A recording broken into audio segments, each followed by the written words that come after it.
En la tenue luz parpadeante de la fogata, un grupo de cazadores-recolectores se agrupa bajo una cúpula de estrellas. El aire es fresco y su aliento es visible en la fría noche.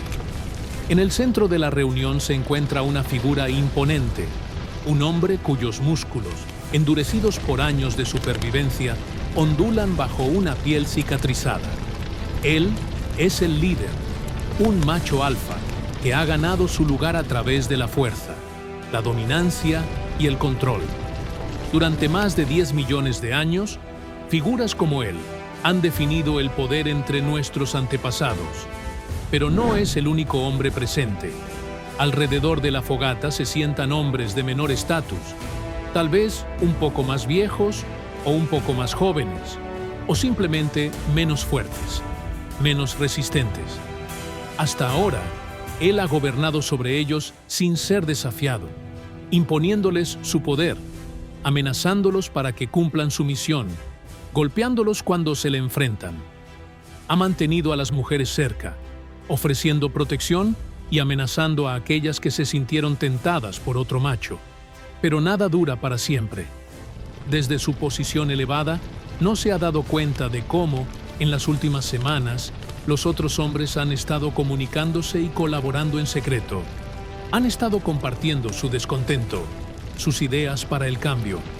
Y así, esta noche, por primera vez, el macho alfa se enfrentará a algo contra lo que no puede luchar con fuerza bruta. Su regla se verá truncada por algo mucho más sutil, una decisión colectiva. La tribu ya no busca fuerza en su líder, sino algo más en su líder. El mundo está cambiando, el clima es impredecible, otros grupos están invadiendo su tierra. Estos nuevos desafíos necesitan nuevos enfoques, necesitan compromiso y diplomacia. Él podría luchar, pero incluso un alfa no puede enfrentarse a todo el grupo. Su caída ha sido planeada hace tiempo y no tiene aliados. Cuando la primera piedra golpea, seguida por otra, él trota. Otra piedra, de otra mano y otra más. Las mujeres se unen y se levanta un gran ruido. El alfa sabe que es hora de irse o morir. Las reglas de la supervivencia han cambiado. La era de la dominancia por pura fuerza ha terminado. Y esto es realmente el comienzo de una transformación profunda. Un nuevo modo de vida. Uno en el que las decisiones se tomaban a través de la cooperación y el entendimiento compartido. Marcó el amanecer de una sociedad más igualitaria, donde la fuerza ya no era la medida definitoria de un líder, sino más bien la capacidad de beneficiar al grupo. Un tiempo en el que el liderazgo era impermanente, el manto de responsabilidad pasando a quien tuviera las habilidades para guiar al grupo a través de un desafío particular, cazadores, recolectores o combatientes. Esta es la historia de cómo cayó el macho alfa y comenzó un nuevo capítulo en la historia de la humanidad, donde el poder de muchos superaba el poder de uno. Pero también es la historia de su regreso. El mundo que nos rodea hoy, uno de rascacielos, aviones a jato y supercomputadoras, ha sido posible gracias a la increíble habilidad de nuestros antepasados para asimilar nuevos conceptos, desarrollando sus mentes durante cientos de miles de años. El auge del alfa, cerca de una tranquila extensión de pradera en lo que hoy es Europa Oriental, un Pachacrocuta, un antepasado mucho más grande y fuerte de las hienas modernas, se acerca sigilosamente hacia rocas bañadas por la luz de la luna. Sus ojos afilados avistan algo y, yaciendo inmóvil más adelante, los restos de otra criatura dejados por otro depredador. Suelta un grito que se eleva en el aire y el resto de la manada comienza a reunirse. El Pachacrocuta se acerca al cuerpo con cautela, sus poderosos músculos cervicales tensos mientras olfatea el aire. No hay amenaza inmediata aquí, ningún depredador rival para reclamar la carroña, así que se acerca atraído por la promesa de una comida fácil. Los demás miembros de la manada observan. La cosa muerta es un bisonte, o lo que queda de él. Un Pachacrocuta, más joven, se lanza hacia los restos de carne que se aferran a los huesos, pero el Pachacrocuta líder responde rápidamente, saltando sobre el miembro más joven de la manada, gruñendo y lanzándose con todos sus dientes. El subordinado se aleja, el líder se vuelve hacia la carroña y, como si fuera su derecho, comienza a desgarrar la carne, mordiendo a través del costillar y esparciendo los restos del cuerpo en su camino. Solo una vez que ha satisfecho su hambre, permitirá que el resto coma. La dominancia y la jerarquía no se fosilizan, así que reconstruir los sistemas de liderazgo de criaturas antiguas es una tarea más desafiante que la mayoría. Escenas como esta se habrían desplegado si el Pachacrocuta viviera en sociedades similares a las hienas moteadas y marrones modernas, que estudios recientes sugieren son sus parientes vivientes más cercanos. Pero ese es solo un ejemplo, porque cuando miramos el reino animal en su conjunto, pasado y presente, el liderazgo puede verse muy diferente al de los humanos. En aves migratorias como los gansos, que primero surcaron los cielos hace unos 10 a 12 millones de años, un pájaro a menudo tomará la delantera en los largos vuelos a través del mundo. El liderazgo rotará a medida que el pájaro líder se fatigue, y este papel a menudo lo asumen pájaros más viejos con más resistencia. De hecho, no siempre es un macho el que lidera. Los orcas, los depredadores más poderosos del mar, son liderados por matriarcas, a menudo la hembra más vieja y experimentada del grupo. Las hembras que han pasado la edad reproductiva son más propensas a liderar un grupo que las orcas más jóvenes, posiblemente debido a su experiencia, lo que lleva a una coalición en torno a una fuerte líder femenina. Tampoco es siempre el más fuerte o el más agresivo quien toma el mando. En muchas especies, de hecho, son aquellos con la mayor necesidad, como el hambre o la supervivencia, los que asumen roles de liderazgo. El pez espátula de 3 espinas es una especie bastante moderna según los estándares de los peces, habiendo emergido en los mares hace unos 13 millones de años. Entre estos peces se observa un tipo de liderazgo. Estudios han demostrado que en grupos de peces espátula, los individuos que están más hambrientos tienden a tomar la delantera guiando al grupo hacia fuentes de alimento. Este comportamiento es impulsado por la mayor motivación del pez hambriento, lo que lo lleva a nadar al frente e influir en la dirección del grupo. Los peces espátula más hambrientos lideran al grupo porque su necesidad de alimento los motiva a explorar más activamente. El grupo se beneficia en su conjunto al seguir al líder más motivado para encontrar alimento. Pero, ¿qué hay de nuestra propia línea evolutiva? ¿Qué es el liderazgo humano y cómo ha cambiado a lo largo del tiempo? Una de las mejores maneras de intentar entender los orígenes más tempranos del liderazgo en la humanidad es observar a nuestros primos evolutivos más cercanos, los grandes primates. ¿Cómo muestra el liderazgo entre los demás grandes primates similitudes con los humanos y en qué diverge? En una selva remota, nace un chimpancé, destinado a dejar una marca duradera en su comunidad. Es grande y más agresivo que la mayoría de los chimpancés de su edad. A medida que crece, aprende a usar su fuerza.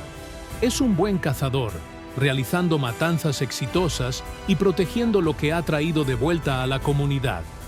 Pero tan importante como eso, también es hábil en obtener lo que quiere a través de la intimidación y la violencia, obligando a sus compañeros a compartir sus propias presas para que él continúe comiendo bien.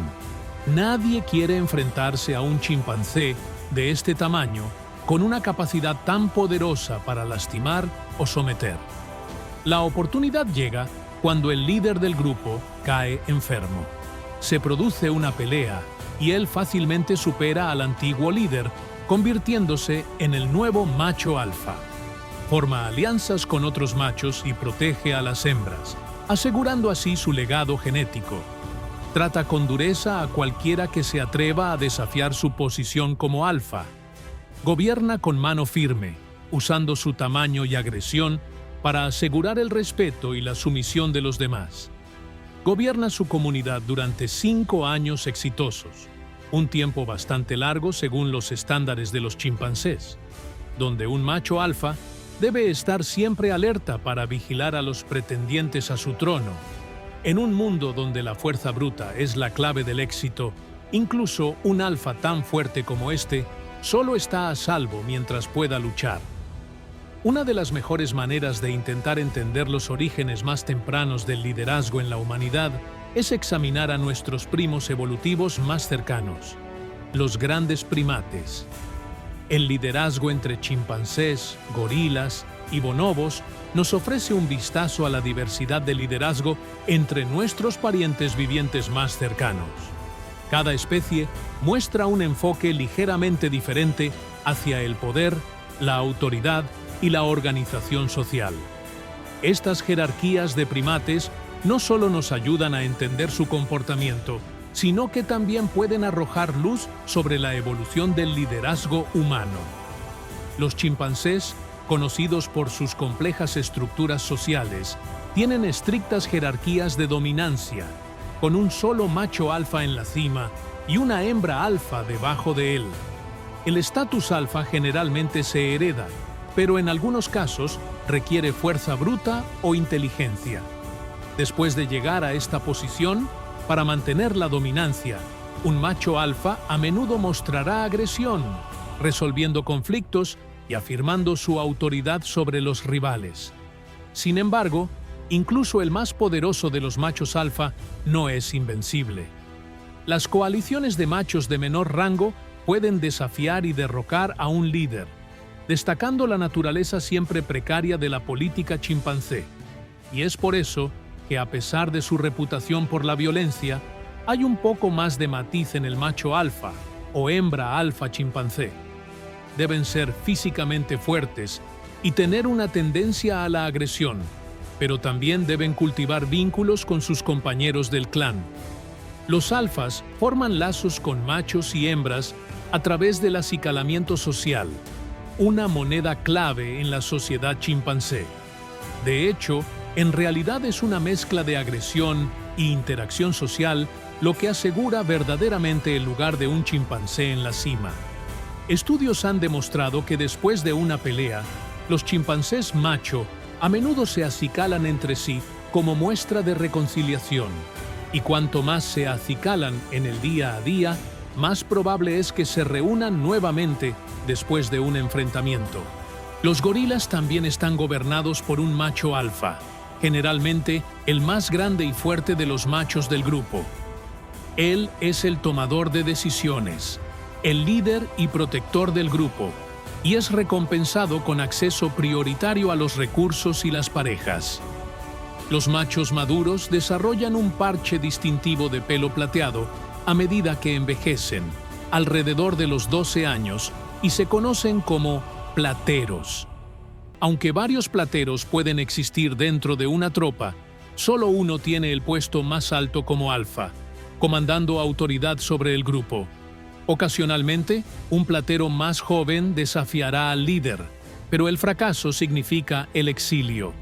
A menudo, los machos jóvenes que se han vuelto plateros, pero no son lo suficientemente fuertes para competir por el estatus de macho alfa, dejarán la tropa y vagarán solos por la jungla, hasta que sean lo suficientemente fuertes para atraer hembras y comenzar su propia tropa. La fuerza requerida significa que esto a menudo no ocurrirá hasta que estos machos tengan alrededor de 15 años, y muchos simplemente necesitan esperar su momento, como lo hizo Titus. Nacido en las exuberantes montañas Virunga de Ruanda, Titus fue observado por la famosa primatóloga Dian Fossey. Su tropa fue atacada por cazadores furtivos que mataron a su padre, el líder. Las hembras pronto se fueron en busca de un platero maduro, y así Titus vivió entre los demás jóvenes machos, incluyendo a Psama, un macho más grande y fuerte.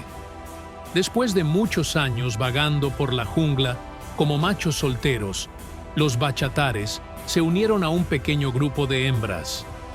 Psama aprovechó su oportunidad, ahuyentando a todos los demás machos, excepto a Titus, y asumiendo el papel de líder.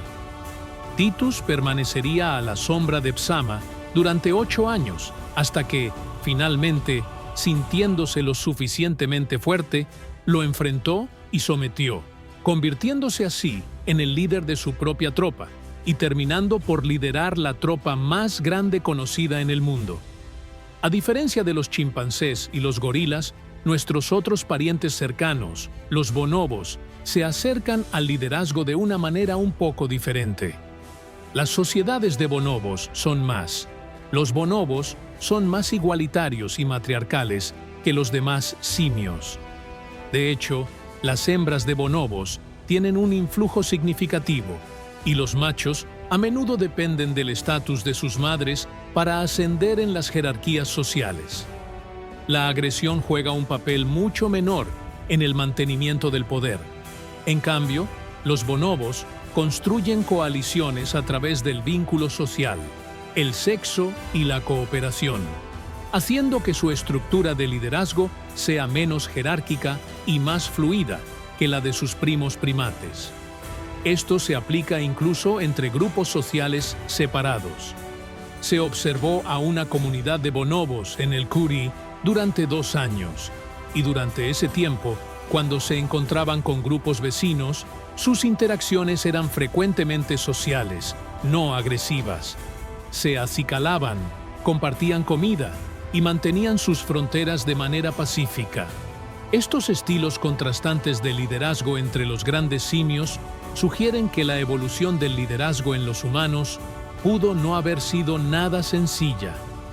Las diferentes estrategias empleadas por estos primates, desde la agresión de los gorilas hasta las dinámicas cooperativas de los bonobos, reflejan una tendencia evolutiva más amplia en la que los rasgos que hacen de un individuo un líder efectivo varían dramáticamente según el entorno social. Compartimos ancestros con todos estos simios y podemos ver tal vez ciertos rasgos dentro de sus estilos de liderazgo que nos resultan familiares y otros menos conocidos. ¿Podría este sistema omnipresente de jerarquía significar que hay un elemento genético en el liderazgo? La investigación científica sugiere que ciertos marcadores genéticos pueden estar vinculados a rasgos comúnmente encontrados en los líderes. Un marcador genético a menudo asociado con rasgos de liderazgo es RS4950, que se ha vinculado a características de personalidad, como la extroversión y la asertividad. Estos rasgos son críticos en el liderazgo, pero el gen en sí mismo no garantiza que su portador asuma tal papel. Solo puede predisponer a ciertos individuos a desarrollar comportamientos de liderazgo en los ambientes adecuados. Luego está el 5-HTTLPR, conocido como el gen del transportador de serotonina, que podría desempeñar un papel en cómo reaccionan biológicamente los individuos ante el estrés prolongado. Tanto líderes modernos como antiguos fueron frecuentemente colocados en situaciones de alto estrés que requerían resiliencia emocional. Las variantes de este gen pueden estar asociadas a una menor probabilidad de ansiedad y depresión frente a periodos estresantes, cualidades cruciales para un liderazgo exitoso. Pero, como ocurre con la mayoría de los hechos sobre los genes, estos marcadores genéticos solo pueden contribuir a ciertos rasgos de liderazgo. Quién está preparado para el liderazgo y quién se convierte en líder se ve moldeado no solo por los genes, sino también por influencias de la infancia, factores ambientales y, tanto hoy como en el pasado, por los contextos en los que una persona vive. ¿Qué fue lo que cambió para nuestros antepasados que nos llevó de estructuras de liderazgo similares a las de los simios a algo mucho más sutil? La caída del alfa. Es el año 655 en el Palacio Imperial de Chang'an, conocido hoy como Xi'an, China. Wu es una concubina que ha llamado la atención del recién coronado emperador Gaozong.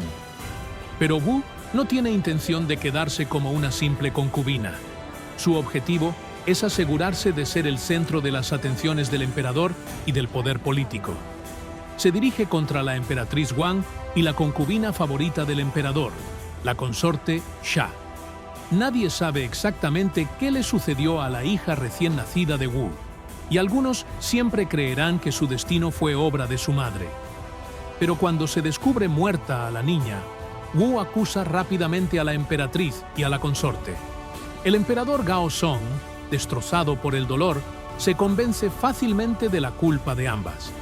La emperatriz Wang y la consorte Xia son despojadas de sus títulos, encarceladas y finalmente ejecutadas.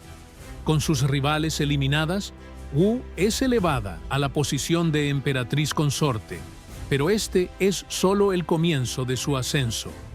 Luego, aumentaría su influencia sobre el emperador, convenciéndolo de destituir a quienes se le opongan, llegando incluso a obligar a sus propios hijos al exilio o a la abdicación, para que finalmente, en el año 690 después de Cristo, tomara su lugar como la primera y única emperadora de China. Wu fue implacable, usando su ingenio para manipular a quienes la rodeaban y consolidar su posición en el poder. Pero estas no eran obviamente las acciones de un arquetípico macho alfa, sino algo más sutil, más consciente. Así que, ¿cómo pasamos del macho alfa a líderes que ya no sometían a sus seguidores con agresión y exhibiciones de fuerza, sino que aseguraban su posición a través de intrigas, conspiraciones y el arte de la astucia? El desafío es que, al desviar nuestra atención de nuestros primos simios a nuestra propia ancestralidad, cuanto más lejos en el tiempo buscamos, más difícil se vuelve llegar a conclusiones sobre cómo vivían las comunidades. Hay menos huesos y aún menos artefactos. ¿Y así? ¿Qué podemos deducir de las escasas evidencias que tenemos? ¿Quiénes fueron nuestros líderes antes de ser completamente humanos? Hubo un largo periodo de la historia que nos deja poca evidencia del cual deducir cómo vivíamos. Un tiempo cuando múltiples especies de homininos trepaban árboles y caminaban erguidos. Podemos deducir el tamaño del cerebro y observar la dimorfismo sexual, lo cual es útil y nos permite hacer algunas suposiciones sobre cómo se desplazaban por el terreno, pero no mucho más allá de eso. Aún así, puede ayudarnos a tener al menos una idea de lo que pudo implicar el liderazgo para estas criaturas perdidas hace tiempo. La evidencia sugiere que algunas especies, como Orrorin-tugenensis, que vagaron hace unos 6 millones de años en las colinas de Tugen, en Kenia, y Ardipithecus ramidus, que vivió hace 4,5 millones de años, caminaban erguidos, quizás a veces, pero eran todavía muy hábiles trepando árboles. Otros, como Sahelanthropus chadensis, datado de hace 7 millones de años, eran mucho más comparables a los chimpancés, con tamaños cerebrales similares y poca evidencia de bipedismo. De Sahelanthropus chadensis, lo que sabemos proviene principalmente de un solo cráneo y algunos otros restos fragmentarios. ¿Qué puede decirnos esta escasa evidencia? La falta de dimorfismo sexual extremo, la diferencia entre machos y hembras, podría significar que Sahelanthropus no era tan dominado por los machos, ni tan agresivo como algunas sociedades de primates. Una historia similar se cuenta con los huesos de Orrorin-tugenensis.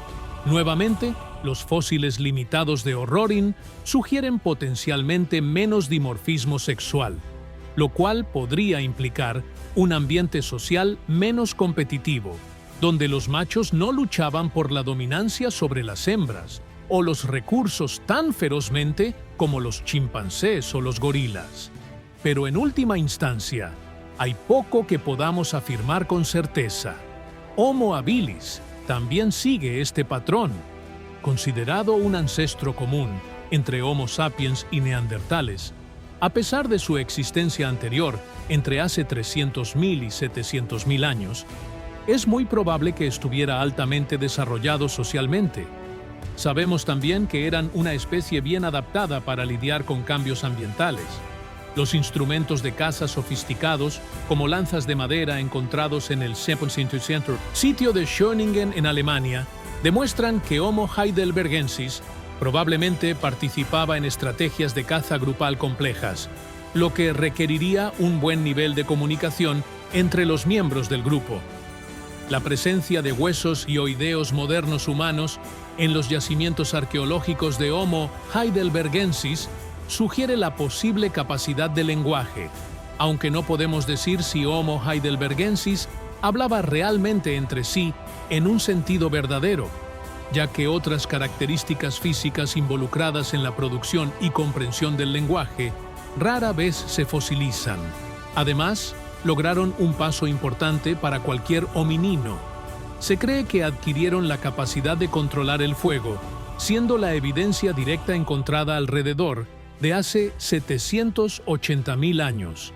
Herramientas quemadas y madera carbonizada son los restos de lo que podrían haber sido fogatas cálidas, alrededor de las cuales estos antiguos homininos se reunían para hablar, planear y escucharse. Finalmente, la evidencia fósil más temprana de nuestros ancestros aún más antiguos, Homo erectus, aparece hace unos 1.900.000 años en África. Homo erectus se expandió rápidamente a Asia y posiblemente a Europa. La evidencia de sitios como Dmanisi en la República de Georgia y Zhoukoudian en China sugiere que podrían haber vivido en pequeños grupos que cooperaban para la supervivencia. De hecho, los restos fosilizados de individuos en estrecha proximidad y las evidencias de espacios de vida compartidos indican una forma de vínculo social, posiblemente entre parientes. Herramientas encontradas en sitios de Homo erectus, como hachas de mano, sugieren que el conocimiento y las habilidades se compartían dentro de los grupos, apuntando a algún nivel de comunicación y transmisión cultural, y el cuidado de los individuos. Una escena en un cráneo sin dientes de Dmanisi indica que los miembros ancianos o inválidos podrían haber sido cuidados por otros, lo que sugiere un nivel de empatía y cooperación. Aunque mucho sigue siendo especulativo, el registro fósil nos pinta un cuadro de Homo erectus como una especie que pudo haber vivido en comunidades cohesionadas que sentaron las bases para comportamientos sociales más complejos. Por supuesto, no podemos saber con certeza si esto significa que alguna de estas primeras comunidades homininas tuviera líderes en el sentido que nosotros reconoceríamos. Pero, ¿qué podemos suponer sobre la forma que podría haber tomado el liderazgo temprano? ¿Eran diplomáticos las élites o brutales machos alfa que dominaban mediante la fuerza? La respuesta, bastante posible, es ninguna de las dos. Volvamos al presente por un momento y visitemos al pueblo Hadza de Tanzania, una de las últimas verdaderas sociedades cazadoras-recolectoras en la Tierra.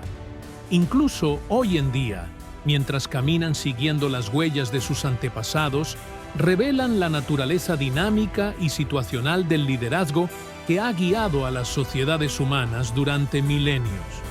No hay jefes ni gobernantes permanentes, solo individuos que asumen el liderazgo según la ocasión, sea para cazar, construir, trabajar o mudarse a un nuevo lugar. Aquellos con las habilidades necesarias para la tarea en cuestión toman el mando temporalmente. Cuando una expedición de caza está en marcha, el cazador más hábil podría liderar, guiando a otros a través del intrincado sotobosque en la búsqueda de presas. Pero cuando esta tarea termina, su autoridad desaparece, otro toma el mando y él se convierte en seguidor. Así, el liderazgo fluye y cambia con la necesidad y la situación. Este es un modo común de liderazgo entre los cazadores-recolectores. Si viajamos ahora a las vastas y áridas extensiones del sur de África, podemos encontrar al pueblo San. Para los San, El liderazgo se trata de escuchar, observar y comprender. Cuando se deben tomar decisiones, los San se reúnen alrededor de sus fogatas nocturnas, discuten y escuchan hasta que finalmente emerge un consenso.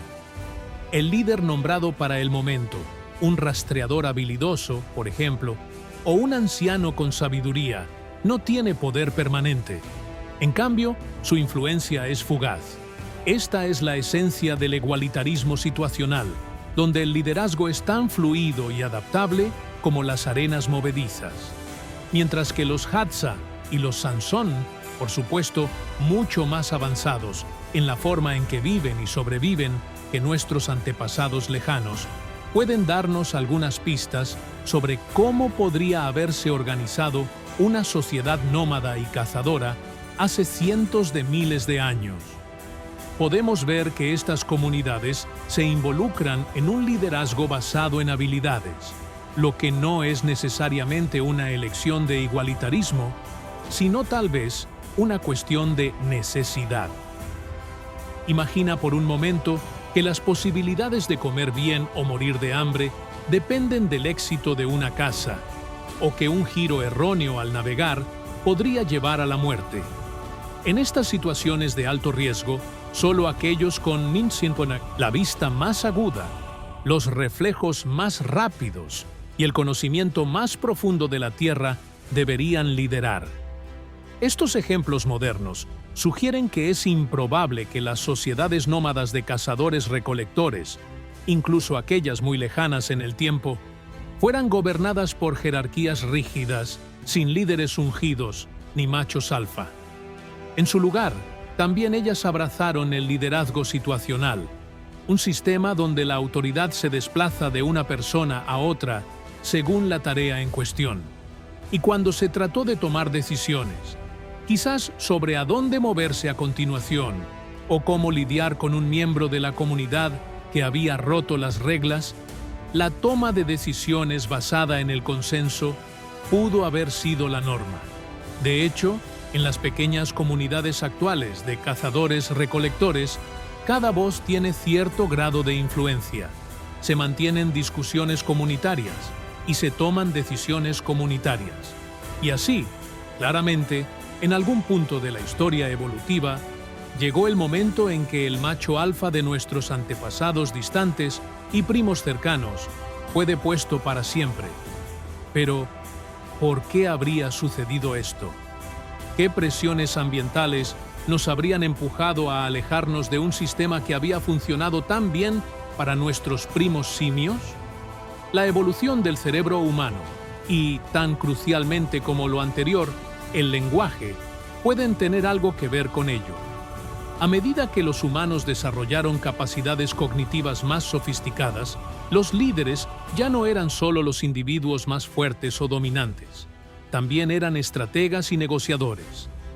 La hipótesis del cerebro social sugiere que la expansión del cerebro humano fue impulsada por la necesidad de navegar en redes sociales cada vez más complejas. Esta idea sugiere que, en general, las especies con un cerebro más grande en relación con el tamaño del cuerpo tienden a tener mayor complejidad social y que es lo último lo que ha impulsado lo primero. Esto se confirma cuando observamos el comportamiento animal. Los animales que forman vínculos de pareja tienen tamaños de cerebro mayores para sus cuerpos. Por ejemplo, los primates, incluyendo a los humanos, tienen cerebros muy grandes y complejos, con un neocórtex particularmente desarrollado, región del cerebro relacionada con el razonamiento, la emoción, el pensamiento, la memoria, la conciencia y el lenguaje. Los humanos podemos haber desarrollado el lenguaje hace hasta 200.000 años. No podemos saberlo con certeza, pero este periodo coincide con evidencia fósil que muestra una anatomía adecuada para el habla y genes ligados a estructuras musculares de la cara y la mandíbula que facilitarían el lenguaje. De hecho, el lenguaje humano es absolutamente único en el reino animal. Mientras que otras especies ciertamente tienen formas de lenguaje, son limitadas en su capacidad para comunicar ideas complejas. Incluso los monos enseñados a usar signos por humanos solo expresan conceptos simples, como querer comer o beber. Pero el lenguaje humano es casi infinito en su habilidad para permitir la comunicación de deseos, necesidades, pensamientos, ideas, miedos y ansiedades. Así, el lenguaje pudo haber permitido a los primeros humanos persuadir y organizar actividades grupales. Nuestra habilidad para hablar también nos habría dado una mayor capacidad para comunicarnos con tribus cercanas y para compartir conocimientos más fácilmente dentro y entre comunidades. Pero quizás lo más importante, el lenguaje niveló el campo de juego. Habría permitido a los subordinados hablar, compartir experiencias, agruparse y tal vez expresar oposición. Esta evolución cognitiva y lingüística pudo haber sentado las bases para formas más avanzadas de liderazgo, donde los líderes podían unir a sus comunidades a través de narrativas compartidas y objetivos colectivos, pero también aseguraba que los líderes tuvieran que escuchar la resistencia o la crítica. La caída del macho alfa pudo haber surgido de la nueva necesidad de compromiso y discusión grupal. La agresión brutal en el espacio del debate racional ya no funcionaría. A medida que los humanos continuaron evolucionando, así también lo hicieron sus estructuras sociales, y el liderazgo cambió para adaptarse a estas nuevas dinámicas. La era del macho alfa en su forma más rígida había terminado. Ya no había más batallas de pecho o luchas hasta la muerte. Nuestros líderes necesitaban depender menos de la agresión y la dominación sobre otros y encontrar diferentes caminos hacia el poder. Y aunque la agresión y la dominación siguen siendo relevantes en algunos contextos, el liderazgo humano ha evolucionado con el tiempo hacia una cuestión más de estrategia, cooperación y el arte de construir consenso.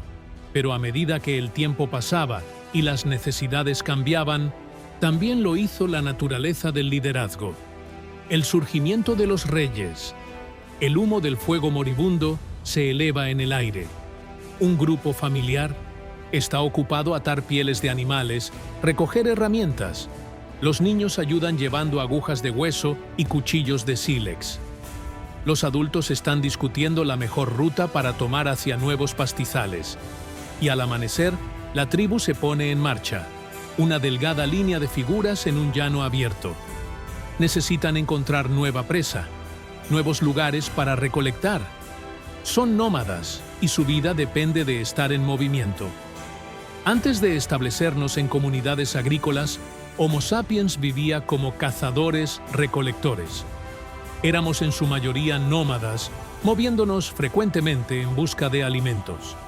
Aunque algunas comunidades podrían haberse asentado por cortos periodos debido a cambios climáticos, en contraste con las tumbas neolíticas, los bienes funerarios para estos antiguos pueblos muestran poca variación en calidad o cantidad, lo que implica que los Homo sapiens tempranos tenían una estratificación social limitada. Los arqueólogos han concluido que parece haber poca evidencia de disparidad de riqueza, pero el liderazgo espiritual y ritual, sin embargo, pudo haber jugado un papel en la vida de estos humanos.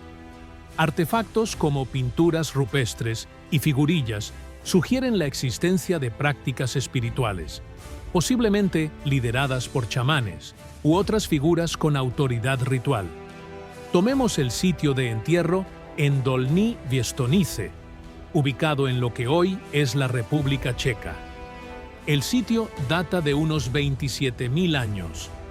Desenterrado de las profundidades, los huesos de una mujer de alrededor de 40 años en el momento de su muerte.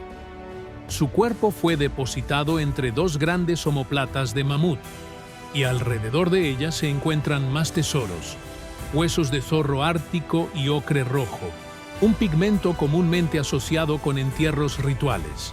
Y entre los demás objetos hay una figura de marfil tallada que representa una cara femenina con una anomalía que coincide con la asimetría facial de la mujer enterrada. La figurilla podría ser un retrato de la mujer enterrada, convirtiéndolo en uno de los ejemplos más antiguos conocidos de retrato. La presencia de estos artefactos, junto con la naturaleza ceremonial del entierro, sugiere que ella tenía una posición de significado espiritual dentro de su comunidad.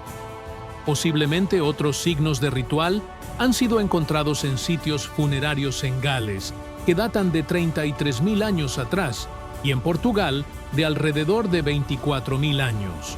Por esta época, estábamos claramente ungidos a algunos individuos con un estatus especial, pero sigue siendo un misterio cuánto impacto tenían en la toma de decisiones o cuán duradero era su influencia. Pero las cosas estaban a punto de cambiar y, en cierto sentido, el Alfa estaba a punto de regresar. Fue hace miles de años en las fértiles tierras de Sumer, en el actual sur de Irak. Allí vive un joven pastor llamado Dumuzi. Cuida sus rebaños diligentemente, vagando por los campos cada día. Pero el destino tiene planes mayores para él. El viaje de Dumuzi comienza en la ciudad de Bad Tibira, un lugar donde la vida era dictada por los dioses, que podían ser tanto misericordiosos como implacables. Y así, un día fatídico, mientras Dumuzi descansa bajo un árbol, los cielos hablan. «Serás rey», dice la voz del gran dios Enki. «Tu nombre será cantado en los salones por la eternidad».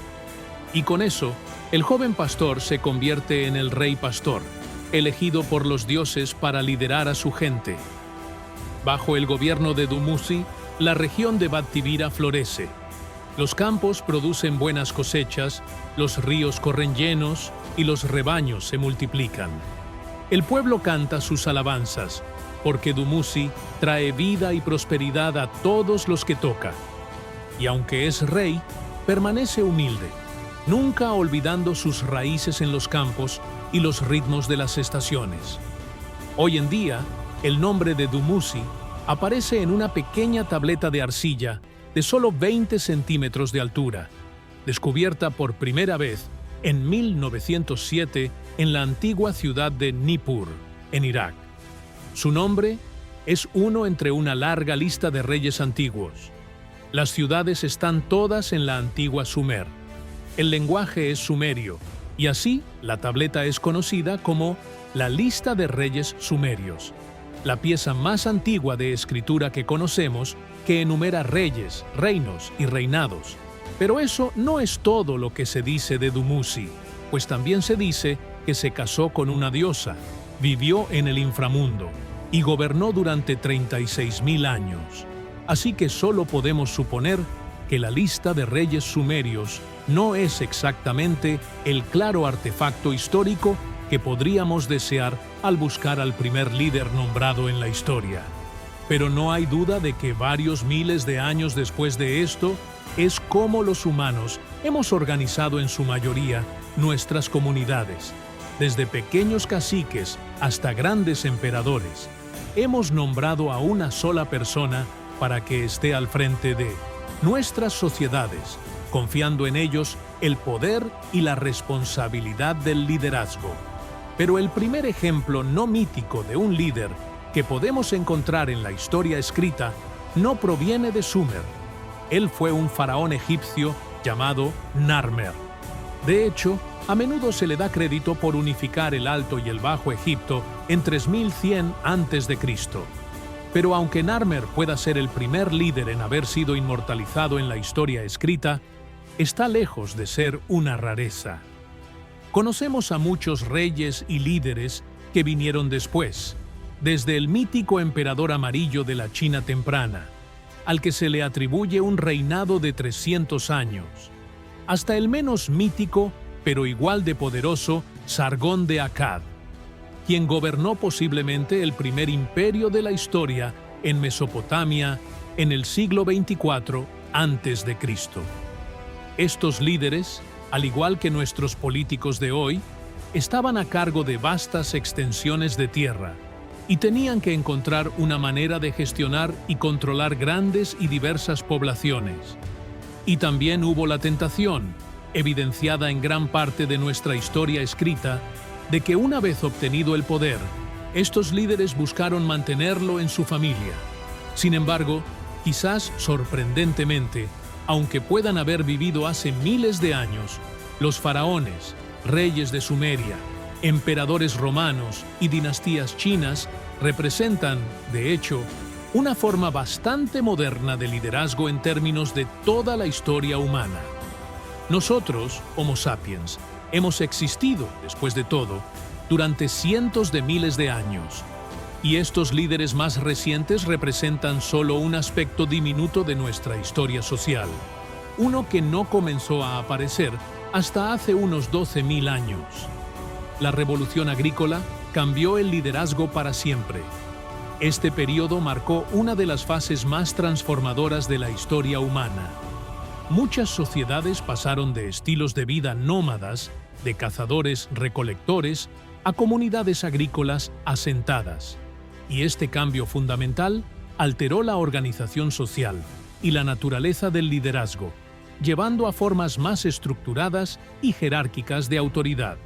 Aunque no tenemos registros escritos de esa época, podemos ver evidencia del surgimiento de la jerarquía en las estructuras y restos dejados por estos asentados. Jericó es uno de los asentamientos más antiguos que conocemos, establecido desde aproximadamente el 10.000 a.C.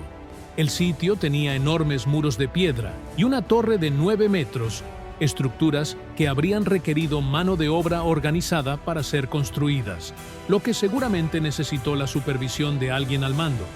De hecho, la escala y complejidad de Jericó muestra cómo esta transición de cazadores-recolectores egalitarios a comunidades asentadas requirió e impulsó la organización y estratificación de las sociedades humanas, creando un ciclo de retroalimentación que vería cómo líderes individuales ascendían a la cima, y el desarrollo de la agricultura solo aumentaba esta necesidad de jerarquía. Muchos ya no dependían exclusivamente de la caza y la recolección, viviendo o muriendo según la capacidad de capturar presas.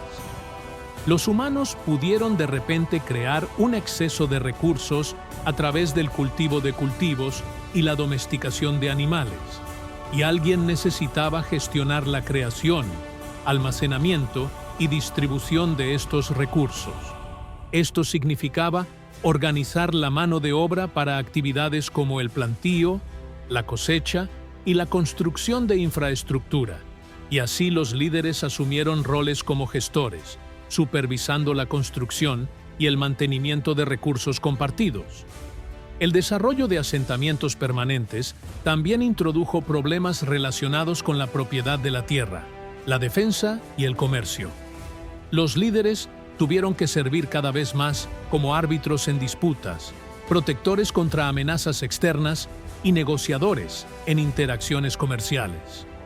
Aquí tal vez se encuentren los orígenes de la diplomacia, y esta cultivación de recursos también permitió algo más: la acumulación de riqueza por ciertos individuos o familias. Quizás por primera vez comenzamos a ver desigualdad económica. En el sitio arqueológico de Çatalhöyük, en la Turquía moderna, las tumbas que datan entre 7.500 y 5.700 a.C. muestran diferencias notables en los bienes funerarios, sugiriendo esta disparidad en riqueza y estatus. Algunos huesos fueron encontrados con cuentas y herramientas de piedra pulida, mientras que otros no tenían nada. Los roles de liderazgo pueden haber cambiado de basarse en mérito y experiencia a estar, en parte, ligados al control sobre recursos. Nuevamente en Çatalhöyük encontramos evidencia de estas distinciones de clase más arraigadas emergiendo. Las casas en el sitio son generalmente similares en tamaño, pero algunas estructuras se destacan por sus elaboradas decoraciones interiores, como pinturas de lana intrincadas y cráneos o cuernos de animales montados. Así, a medida que las comunidades asentadas crecieron en tamaño, convirtiéndose en pueblos, ciudades, regiones y, finalmente, estados a lo largo de miles de años, estas estructuras de poder muy tempranas se arraigaron y llevaron a la capacidad de imponer reglas como impuestos, sistemas legales y ejércitos. De hecho, estos persisten hoy en día. La mayoría de nosotros, humanos modernos, vivimos en sociedades que tienen alguna forma de ley y sistema de justicia. Uno de los primeros ejemplos de tal sistema es el Código de Ur-Nammu, escrito entre los años 2100 y 2050 a.C. en la antigua Sumeria, grabado en un tablete de piedra que delineaba las leyes de la región, mencionando robo, agresión, matrimonios y derechos de propiedad. Por lo tanto, está claro que la revolución neolítica fue clave para impulsar un cambio en el liderazgo hacia una estructura más formalizada y jerárquica. Los líderes se convirtieron en figuras centrales en la gestión de recursos, organización de mano de obra y provisión de defensa, lo que llevó al establecimiento de estructuras sociales más complejas y al eventual surgimiento de sistemas políticos. Así, las estructuras sociales que gobiernan la mayoría de las sociedades humanas han cambiado mucho a lo largo de los cientos de miles de años que nuestra especie ha caminado por el planeta. Nuestros primeros registros escritos confirman la existencia de gobernantes, y los hallazgos arqueológicos nos muestran huesos y enterramientos especiales que iluminan las estructuras comunitarias antiguas, mientras que las sociedades de cazadores-recolectores muestran un liderazgo situacional que puede ayudar a comprender aspectos de nuestro lejano pasado. Es claro que cuando miramos más atrás en nuestra historia, hacia nuestros primos primates y nuestros ancestros comunes, la idea del líder dominante es aún más antigua que nosotros mismos. Has estado viendo toda la historia de la humanidad. No olvides darle like, suscribirte y dejarnos un comentario para contarnos qué opinas. Gracias por ver. Nos vemos la próxima vez.